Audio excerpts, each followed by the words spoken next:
guys, I am here with my set of pig lungs and we are going to do a demonstration. Okay, as you can see, it looks kind of small, kind of squishy right now. I have connected it, I have connected it to this PVC piping. All the airways are secure. Okay, I have this pump, and some of you may have seen some of this or an example like this before. This is technically or traditionally called a pig pluck. It is a real set of pig lungs that have been preserved. Whoops, that looks like, okay. So we are going to inflate through its trachea. So if you see here, I'm touching the rings of the trachea, this hyaline cartilage, just like we have in our bodies.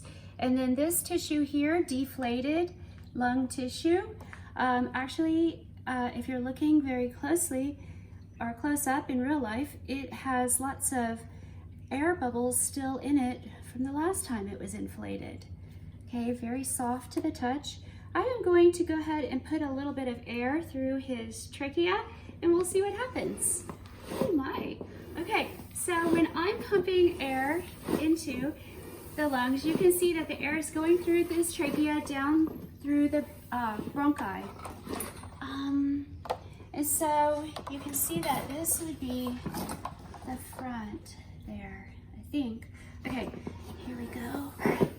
I am going to inflate so that the apexes, which are up here, are going to inflate a little higher and higher and higher. I actually use my foot for this. Okay, so you see that this pumping of air, as I pump the air in, you can see that the air is, and hear the air going into through the airways. So from the trachea, it is going to go into the right and left bronchus, which are the major branches off of the trachea. So you're going to see here that this is, let's see here, this was probably his right lung, so you're looking forward, so his face is looking at you. This is his right lung, and you know that in humans, our right lung has 3 lobes, whereas our left lung has 2 lobes. In pigs, the right lung actually has 4 lobes, and the left has 3. Oh, it's so soft. Sammy, you've got to feel this. I'm not feeling it. Okay. No. Oh my gosh. I'm so sad that I'm the only one who gets to enjoy and experience this, but you can just feel the air going in. It's so incredible. Okay, so I can see 1, 2, 3, and this little lobe in the front actually belongs to his right lung. And then here on the left, I have one up here, a middle lobe, and the inferior lobe, which it looks like it has been damaged right there if you're looking closely. There's a little bit of damage there. It's got torn. Okay, but as we go in, the air goes in off of the major bronchi. Those bronchi are going to have secondary bronchi, which will lead into each lobe. So on the right, because he's a pig, he has 4 lobes on the right, so he's going to have 4 secondary bronchi. And then those bronchi are going to branch further and further into all the different segments of the lungs. So following this branching order of what we call a bronchial tree. Now, most of the lung is alveoli and elastic tissue, which is microscopic. I can't even see those.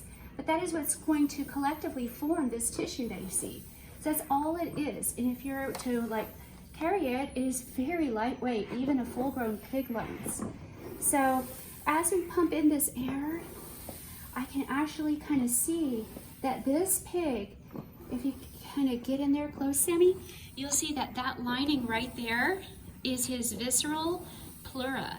And so we have 2 membranes of pleura. We have the one that's actually touching the surface of the lungs, and then we have the one that is connecting it to the body wall. So around here, this is the back of his lungs, and I don't know if you can really see this, but he has all this inside part here is where his big heart would lie in real life. So his heart would be lying right in here. And then in the back, of course, his vertebral column goes in the back. So, and you can see a little indentation here for his descending aorta. Isn't that cool? Okay?